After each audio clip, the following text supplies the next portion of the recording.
Selamat datang di mata kuliah Ilmu Pasca Panen. Ini merupakan pertemuan kelima. Di sini kita membahas tentang uji kualitas susu dan uji pemalsuan susu. Jadi ini lebih spesifik membahas tentang susu ya. Kira-kira kalau standar seharusnya kan sudah pernah kita bahas di pertemuan sebelumnya. Jadi ini kita bisa mengamati. Kira-kira kalau nilai pengamatan terhadap beberapa komponen nutrisi yang di dalam susu itu berbeda dari standar yang sudah kita sebutkan kemarin, maka dicurigai adanya suatu pemalsuan. Jadi untuk mengetahui pemalsuan susu ini harus dilakukan semacam uji kualitas susu. Di sini ada beberapa gambar ya, dalam susu segar. Berarti kita anggap ini sebagai standar susu yang seharusnya. Berarti kekentalannya bagaimana, warnanya bagaimana, baunya seperti apa gitu ya. Kemudian kalau yang di kiri atas itu bisa untuk pengujian uji alkohol misalnya. Kemudian gambar kanan atas ada gambar laktodensimeter ya. Ini juga di gambar paling bawah ini ada tes alkohol. Jadi uji alkohol ini nanti akan dijelaskan di bagian setelah ini ya, setelah ini. Jadi itu membahas, pokoknya semua ini adalah untuk mengetahui kualitas suatu susu, masih segar atau tidak, seperti itu. Sebagai pendahuluan dikatakan di sini bahwa pengujian kualitas susu dilakukan untuk mengetahui adanya suatu pemalsuan pada susu. Berarti seperti yang sudah saya sebutkan tadi ya, bahwa pengujian kualitas susu ini adalah untuk mengetahui ada tidaknya atau adakah sesuatu komponen nutrisi itu yang sudah tidak wajar atau tidak sesuai dengan komponen nutrisi susu yang seharusnya. Jadi kita membandingkan hasil pengujiannya. Misalnya kalau menggunakan uji alkohol nanti misalnya uji alkohol ternyata kalau ada yang menggumpal berarti sudah rusak gitu loh. Ternyata ada pengujian yang lain nanti untuk apa? Untuk mengetahui kualitas si susu tersebut. Ini setelah diperah berarti ya. Tidak merupakan, kalau di dalam kandang bisa saja dilakukan semacam pengujian sederhana tentang kualitas susu ini. Tetapi kalau uji sampai laboratorium seperti yang dijabarkan di dalam materi ini, maka nanti ada bagian-bagian yang harus diperhatikan dan detail seperti itu. Dan tentu saja menggunakan beberapa senyawa kimia atau zat kimia ya. Oke, di sini kita melihat ini lembar kerja pengendalian mutu atau check sheet bahan-bahan. Misalnya, kalau seorang peternak sapi perah, misalnya pada pagi hari dia memerah sapi perahnya, kemudian ada susu yang dihasilkan ditampung dalam milk can, kemudian akan dijual atau dikumpulkan di koperasi susu. Maka di koperasi susu akan dilakukan semacam pengujian kan. Misalnya ini saja di koperasi susu ataupun di industri pengolahan susu. Jadi yang bagian penerima susu itu akan melakukan semacam pengecekan kualitas seperti ini ya. Jadi di poin 1 itu kan dibilang ini susu segar. Berarti kalau susu segar ada komponen-komponen standar yang harus diamati dalam susu segar ya. Berarti kalau susu segar ini kita mengamati susu segar, maka susu segar yang dimaksud di sini adalah belum ada perlakuan apa-apa. Jadi kalau belum ada perlakuan apa-apa, kita harus cek kualitasnya.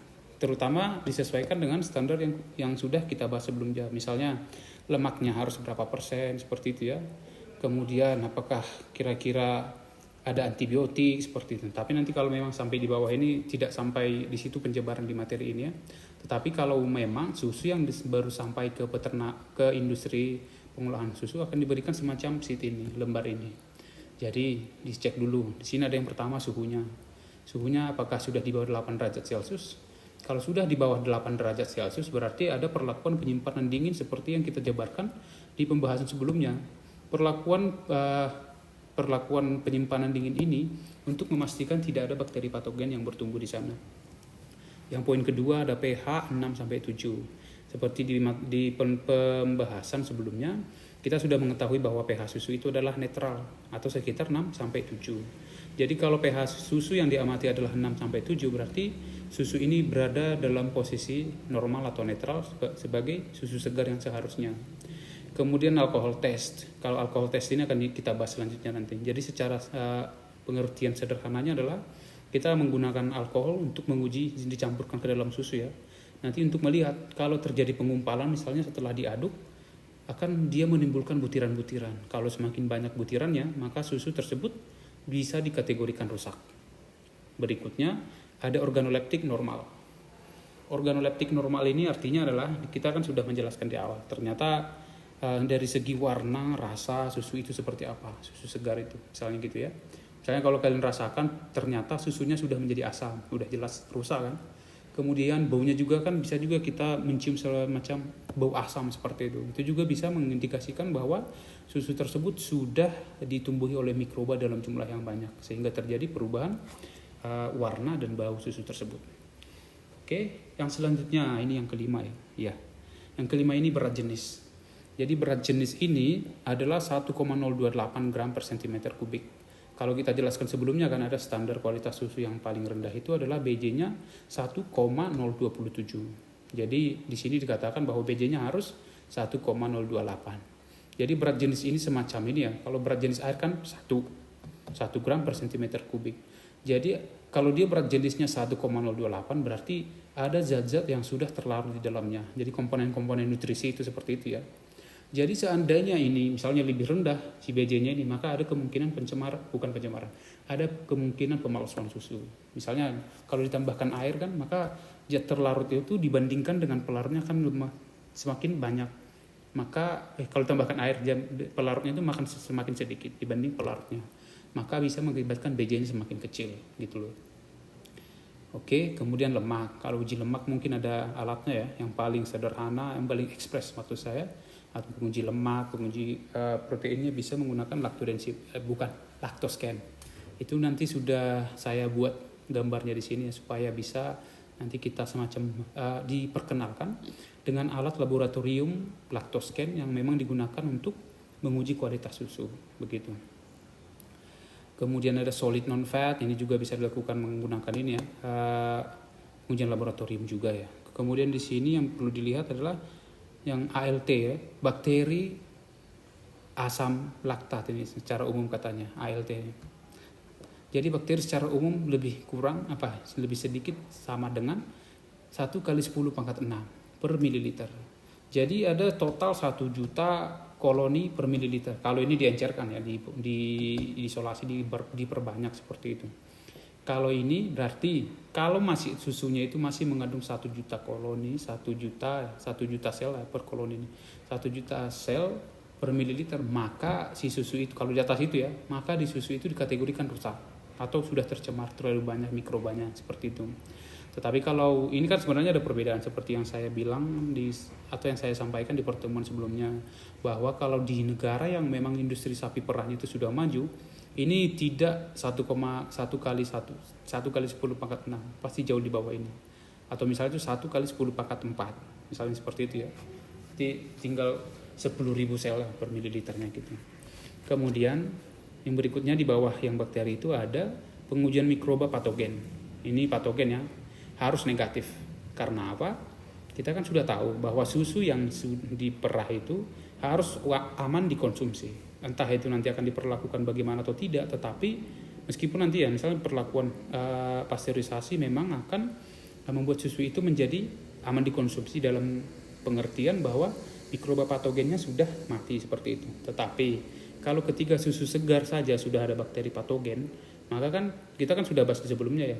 Ya ada jenis-jenis bakteri itu yang memang tahan pasteurisasi, bisa juga setelah dipasteurisasi ada juga masuk berupa cemaran dari luar seperti itu. Maka kita harus mengutamakan dulu di awal tidak ada bakteri patogen seperti itu ya. Kemudian katalase negatif, kemudian antibiotik juga harus negatif. Oke, antibiotik harus negatif karena apa?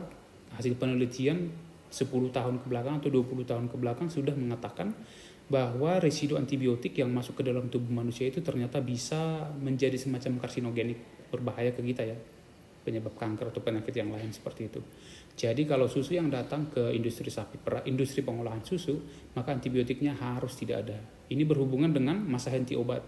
Jika seandainya ternak kita mengalami penyakit yang disebabkan oleh bakteri, maka kita harus memberikan antibiotik karena pengobatan penyakit yang disebabkan oleh bakteri harus menggunakan antibiotik kan. Nah, ketika kita menggunakan antibiotik ada istilahnya masa henti obat. Jadi masa henti obat itu adalah misalnya si ternak mengalami penyakit A, kemudian kamu memberikan antibiotik X. Di antibiotik X itu tertulis bahwa masa henti obatnya itu adalah sekitar 21 hari. Oke? Maka ketika kalian memberikan antibiotik itu untuk pengobatan penyakit A terhadap satu ekor sapi perah, maka harus ditunggu selama 21 hari. Diperah tetap ya, tetapi tidak digunakan untuk konsumsi. Karena kalau digunakan untuk konsumsi, residu antibiotik akan ada di sana. Jadi harus dipastikan bahwa masa hentinya itu sudah selesai.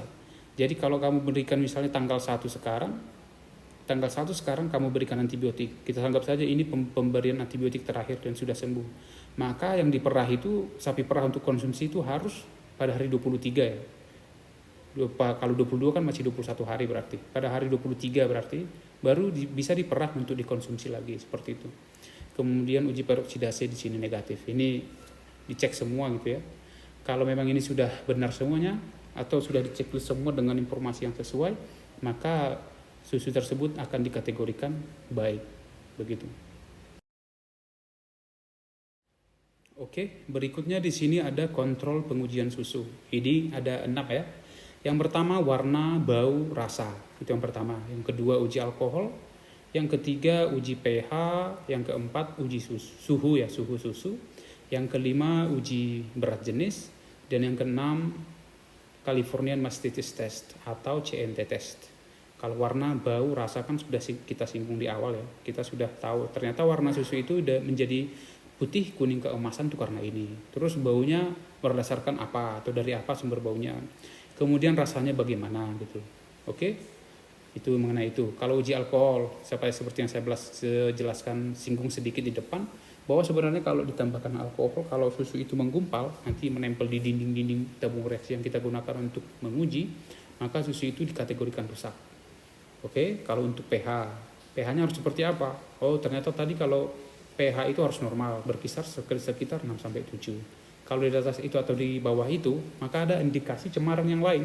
Kalau misalnya kalau dia menjadi asam, maka ada bakteri di sana yang hidup sehingga menghasilkan asam yang membuat si pH susu itu menjadi lebih rendah. Kalau asam kan pH-nya semakin rendah ya.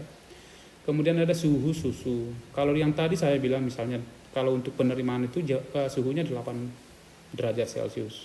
Itu menunjukkan bahwa susu yang diberikan itu memang sudah mendapat semacam perlakuan dingin untuk memastikan bahwa itu kan semacam bisa juga menyimpulkan sementara di pikiran kita bahwa nanti cemaran mikrobanya tidak akan terlalu banyak ya, tetapi dengan syarat memang si susu itu dalam perjalanan juga suhunya sudah 8 derajat Celcius atau di bawahnya gitu. Kemudian yang kelima uji BJ. Kalau uji BJ ini berat jenis ini kan sudah saya sebutkan tadi. Kalau di standar yang nasional Indonesia itu minggu lalu kita sebutkan 1,027. Di sini yang bisa diterima itu 1,028 ya. Kalau misalnya beberapa standar ini kan bisa, tetapi kalau minimalnya memang bisa 1,027 BJ susu sudah bisa diterima. Tetapi kalau kita bilang misalnya kalau 1,028 itu bagaimana? Ya justru lebih baik kan, berarti komponen nutrisinya sebenarnya semakin banyak di sana proporsinya gitu loh.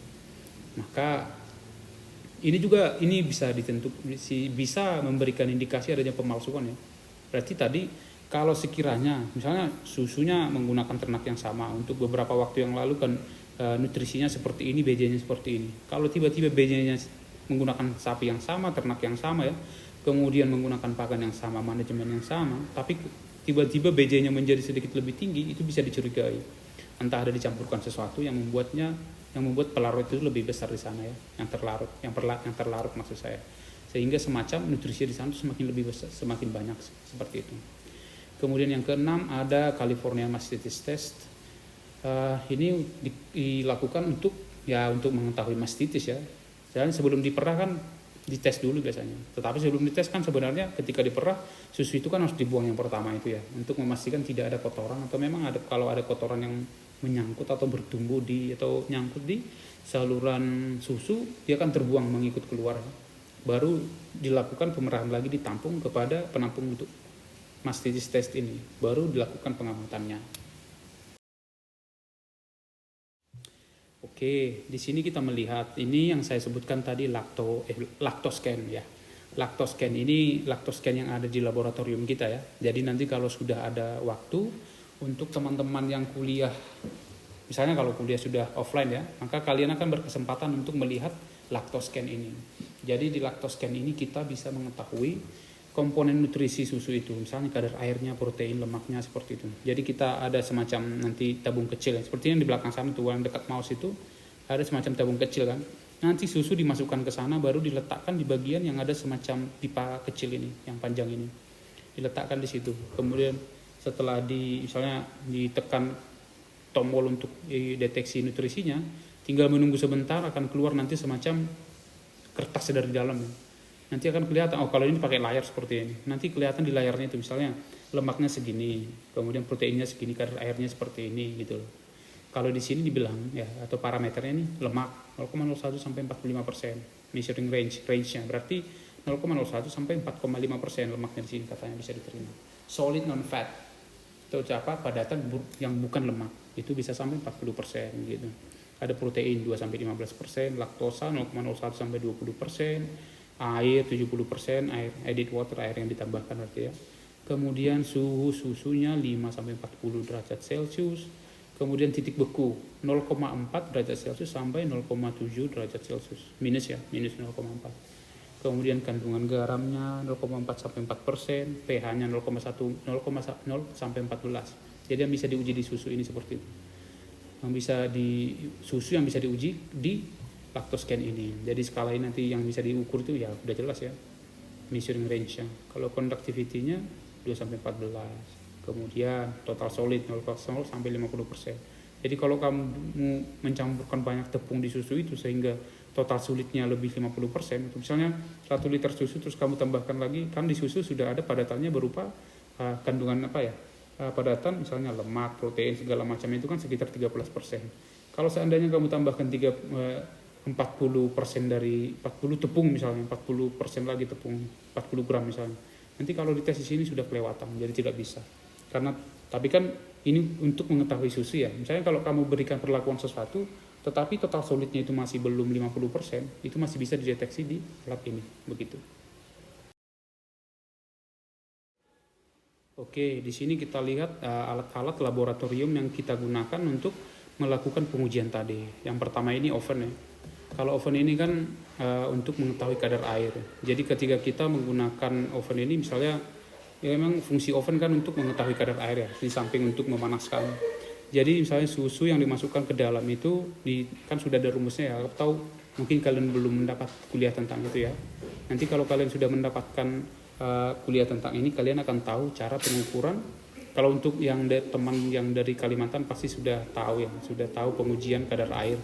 Jadi nanti bisa diketahui dengan penggunaan si oven ini. Kemudian yang kedua, ini untuk uji uji lemak. Kalau uji protein, kita bisa menggunakan ini. Sebenarnya kan alat-alat yang di sini sudah bisa digantikan oleh si Lactoscan tadi ya, beberapa sih. Misalnya 1, 2, yang ke poin 4 itu poin 4 untuk pengujian lemak soalnya. Yang kelima untuk lactodensimeter, yang ke-6 sama 7 kan pH meter. Kalau yang ketiga ini yang tanur tidak bisa digantikan oleh si Lactoscan itu. Jadi gambar-gambar yang di sini sudah bisa, kalau ini secara terpisah untuk menguji kualitas susu. Yang kedua untuk protein, yang keempat untuk lemak, yang kelima untuk DJ, yang ke-6 sama 7 untuk mengetahui pH-nya. Kalau gambar 6 itu kan pH meter yang sudah sedikit lebih bagus ya. Kalau yang ke-7 ini masih pH meter yang lebih sederhana dan kadang-kadang suka error gitu. Jadi lebih baik memang menggunakan pH meter yang ke-6.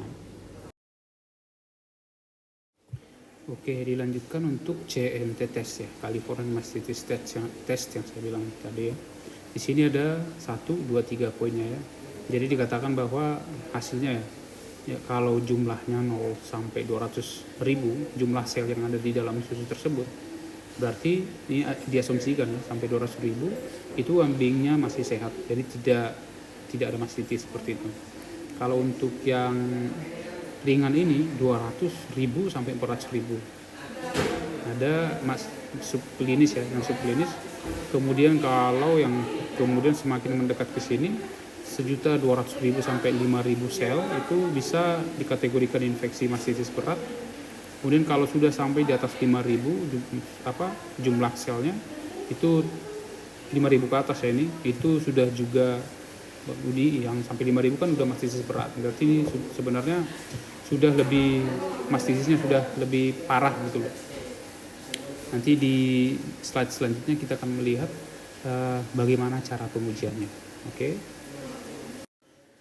Di sini kan terlihat bahwa semakin banyak jumlah sel yang ada di sana, itu berarti itu dikategorikan bahwa semakin banyak jumlah bakteri yang sudah menginfeksi di susu tersebut, berarti susunya semakin rusak, seperti itu loh. Jadi kalau semakin banyak bakteri yang di dalam susu tersebut, berarti bisa dikatakan bahwa semakin parah infeksi bakteri yang ada di saluran susu atau di ambing ya, sampai ke putingnya. Infeksi bakterinya sudah semakin parah, seperti itu. Oke, di sini terlihat CMT test nih, semacam reagen sama susu. Jadi seperti yang saya jelaskan tadi, susu misalnya kalau sebelum diperah, saat yang diperah pertama kan hanya untuk membersihkan. Setelah dibersihkan akan diperah lagi, kemudian ditampung di alat ini. Jadi keempat penampung susu ini akan terisi dengan susu, baru ditambahkan reagen dengan perbandingan 1:1. Jadi setelah ditunggu beberapa saat akan terlihat setelah reaksinya ada ya. Kalau reaksinya sudah terjadi, maka bisa diamati hasilnya, dan hasilnya akan ditunjukkan seperti gambar berikut. Nah, yang ini gambar 1, 2, 3, dan 4 ya. Kadang kebalik-balik nih, tapi masih benar sesuai gambar itu ya, ABCD 1, 2, 3, 4. Jadi kalau ini katanya semakin menggumpal susu tersebut, maka bisa dikategorikan semakin banyak bakteri yang di sana, semakin rusak gitu. Berarti mastitisnya sudah parah, seperti itu. Di sini kan kita bisa lihat setelah dilakukan pencampuran dengan reagen tadi, ternyata yang poin 1 itu kan tidak menggumpal, karena ketika ini kan posisinya dimiringkan ini. Ketika dimiringkan, si susu itu berada di bagian bawah gitu. Berarti cair kan, tetap cair, sehingga susu itu terdorong ke satu sisi yang di bawah gitu. Kalau yang nomor 2, warnanya sudah terlihat berbeda, tetapi sudah ada bagian pengentalan, kan warnanya lebih gelap itu di bagian atas itu sekalipun, meskipun susunya sudah banyak yang bergeser ke bagian bawah ya, bagian bawah wadah ini bergeser karena dimiringkan kan, tetapi sudah warnanya sedikit gelap di atas itu sudah mengindikasikan bahwa ada penggumpalan yang tipis di sana. Oke, untuk yang ketiga ini sudah lebih parah lagi ya, semakin gelap berarti semakin banyak gumpalan yang ada di sana, meskipun tetap ada bagian yang cair. Dan yang terakhir adalah yang keempat, ini meskipun dimiringkan tetapi seolah-olah gumpalan itu tetap ada di atas. Ini merupakan menunjukkan infeksi yang sudah semakin berat. Jadi dikatakan bahwa yang 1 itu normal, berarti tidak ada penggumpalan seperti itulah, meskipun ada bakteri tetapi sedikit ya. Kemudian yang kedua mild, atau bisa dibilang sedang ya, sedang ini cukup gitu, mild. Sebenarnya mild sama moderate ini kan hampir sama aja, sedang artinya. Cuma kalau nomor 3 ini sudah moderate, sedang mengarah ke atas. Kalau mild itu sedang mengarah ke bawah gitu. Kalau yang ketiga ini sudah semakin parah dari yang kedua. Kalau yang keempat ini severe itu parah. Berarti ini infeksi mastitisnya sudah sangat luar biasa.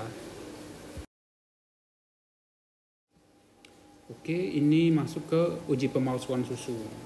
Jadi di sini ada penambahan air. Jadi kalau ditambahkan air berarti nanti perbandingan komposisi protein sama lemak dan yang lainnya juga akan berpengaruh ya. Yang kedua ada penambahan lemak. Jadi penambahan lemak itu diuji dengan apa? Untuk mengetahui bahwa susu itu kira-kira ditambah minyak buat bagaimana, seperti itu ya. Yang ketiga, kalau susu itu ditambahkan karbonat, itu kenapa dan tujuannya seperti apa gitu ya. Kemudian yang keempat ada penambahan gula. Kalau susu itu ditambah gula, bagaimana cara mengetahuinya, seperti itu. Yang kelima, kalau susu itu ditambah pati, seperti apa, gitu. Jadi ada penambahan ya. Jadi yang keenam ini uji alkohol, sebenarnya uji protein. Seharusnya di sini uji protein ya. Jadi uji protein itu digunakan untuk mengetahui kira-kira ada nggak semacam senyawa yang protein ditambahkan ke dalam, supaya seolah-olah kandungan proteinnya itu lebih tinggi, seperti itu ya. Jadi semacam penipuan lah jatuhnya. Jadi kita tambahkan protein ke dalam susu itu untuk semacam memberikan informasi bahwa susu perah kita itu menghasilkan susu yang kandungan proteinnya itu tinggi, seperti itu. Oke, yang pertama untuk kadar air. Jadi kadar air itu untuk mengetahui kadar air susunya itu kan menggunakan, harus diuji secara ini ya, harus menggunakan oven. Nanti kan rumusnya, intinya kan kita mengetahui setelah dikeringkan dan sebelum dikeringkan. Nanti ada rumus untuk mengetahui ya. Mungkin teman-teman yang udah semester 5 sudah tahu ini. Tapi mungkin kalian belum tahu, nanti untuk mata kuliah yang tentang ilmu bahan pakan seperti itu, untuk mengetahui kadar air pakan, kalian akan mengetahui caranya. Pokoknya intinya kan misalnya bahannya dimasukkan ke dalam, setelah dikeringkan baru kelihatan nanti perbandingan padatnya dengan yang airnya bagaimana, seperti itu, seberapa banyak, seperti itu. Kemudian kalau gambar yang kedua ini kan sebenarnya lactodensimeter ya. Tapi sebenarnya dia juga bisa dipakai untuk menentukan kira-kira si susu tersebut dicampurkan air atau tidak. Kalau memang nanti semakin, misalnya susu itu ternyata dari lactodensimeter diketahui BJ-nya 1,023 misalnya, bahwa semakin mendekati mendekati 1 gak ada nolnya gitu, semakin mendekati 1,00 lah kita bilang, bahwa bisa dikatakan bahwa si susu itu semakin banyak ditambahkan airnya gitu. Kalau semakin banyak ditambahkan air, maka ya dia pun BJ-nya pun akan semakin menurun, mendekati 1 seperti itu. Tapi kalau BJ-nya semakin, kan ini juga kalau BJ-nya semakin tinggi juga berarti ada kemungkinan ditambah zat yang lain gitu ya. Jadi dengan BJ pun kita bisa semacam mengetahui apakah susu itu ditambahkan pati ataukah ditambahkan sesuatu yang lain berupa padatan ya. Kemudian apakah ditambahkan air, itu yang pertama tadi. Yang berikutnya adalah pengujian lemak. Misalnya kalau ada dicurigai susu ditambahkan lemak ke dalam, karena susu itu kan semacam cairan emulsi. Kalau emulsi itu semacam penggabungan antara air dan minyak. Jadi kalau kita seandainya menambahkan minyak ke sana itu kadang-kadang tidak terlalu kelihatan karena merupakan emulsi susu itu gitu. Kemudian kalau seandainya dicurigai susu itu mengandung lemak yang ditambah dari luar, maka bisa dilakukan pengujian menggunakan Geber di sini namanya ya. Jadi alat ini untuk mengetahui kadar lemak susu yang kita amati itu bagaimana, menaik atau lebih rendah, itu bisa diamati menggunakan alat ini. Kemudian ini juga bisa semacam ini ya, kalau sudah memang ada lemak di sana, kita bisa melakukan semacam pengujian sederhana dengan memanaskan susu tersebut. Kalau ada butiran minyak misalnya di atas itu, misalkan ketika dipanaskan kan si minyak itu malah cenderung menaik ke atas gitulah. Kalau sebenarnya kan pada dasarnya juga kan biji air lebih berat dari si minyak kan, lebih masanya lebih berat lah gitu. Jadi ketika dicampurkan dengan air, harusnya minyak itu berada di atas, air yang ada di bawah gitu loh. Jadi ketika dipanaskan si susu ini, di atas itu nanti akan terlihat butiran-butiran minyak. Itu menandakan bahwa si susu itu ditambahkan minyak. Yang berikutnya adalah uji karbonat. Uji karbonat ini NaHCO3 ya, karbonat. Jadi ini tujuannya adalah untuk menaikkan pH susu. Kenapa ini tujuannya menaikkan pH susu? Jadi di sini dikatakan bahwa kalau bakteri sudah ada di susu tersebut, berarti kan pH-nya akan turun karena semakin banyak akumulasi asam yang dihasilkan bakteri itu dari metabolismenya.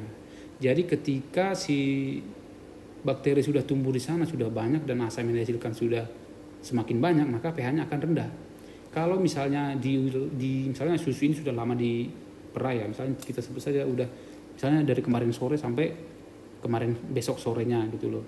Jadi kalau diasumsikan mikrobanya sudah semakin banyak, jadi kadang-kadang pH-nya pasti lebih turun karena bakteri-bakteri yang ada di dalam susu tersebut akan menghasilkan asam laktat. Jadi kalau sudah dihasilkan asam laktat, berarti otomatis pH-nya turun. Jadi kalau pH-nya turun, misalnya ada yang melakukan penipuan, maka ditambahkan karbonat ini, maka si pH susu itu menjadi naik. Naik artian bahwa pH yang tadinya rendah itu semakin naik ya. Berarti kalau pH-nya rendah kan tadi di asam. Berarti ketika dia semakin naik, berarti mendekati 6 atau 5, 6, 7. Kalau pH-nya sudah 6 sampai 7 kan berarti pH susu itu menjadi normal, bisa dikategorikan normal ya. Jadi kalau sudah dikategorikan normal, padahal bakteri di sana kan sudah banyak sebenarnya. Jadi bisa saja ini bisa menyebabkan diare sama orang yang mengkonsumsinya ya. Jadi ini semacam penipuan yang sudah ini ya, sedikit berbahaya ya. Kalau seandainya memang bakteri di sana itu tidak semacam patogen, ini mah tidak apa-apa ya. Tapi kalau misalnya seandainya patogen, itu kan akan berbahaya kepada orang yang mengonsumsinya. Jadi untuk mengetahui adanya penambahan karbonat ini adalah menggunakan uji karbonat. Jadi di sini dikatakan bahwa 2 tetes netral red tambah 96% alkohol. Ini ditambahkan ya, ini larutannya ya. 2 tetes netral red dan 96% alkohol. Itu dicampur kemudian ditambahkan ke dalam susu. Jika dibiarkan dalam beberapa saat, maka jika susu tersebut berubah menjadi warna merah, maka itu positif. Positif artian maka susu tersebut sudah ditambahkan karbonat. Kemudian kalau susu itu berwarna orange, berarti susu itu tidak mengandung karbonat. Seperti itu untuk melakukan uji karbonat.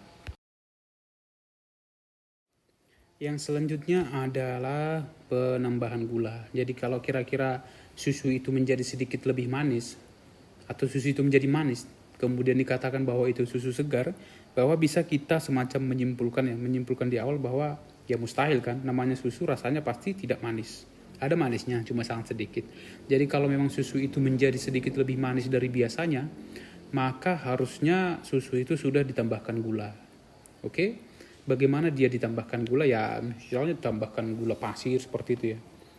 Kadang-kadang beberapa orang memang menginginkan susu yang lebih manis misalnya. Tetapi kalau memang sudah manisnya tidak wajar sebagai dari susu segar yang seharusnya, maka itu kan bisa dikategorikan bahwa itu semacam pemalsuan seperti itu. Kalau udah ditambahkan gula ke dalam, ya kan?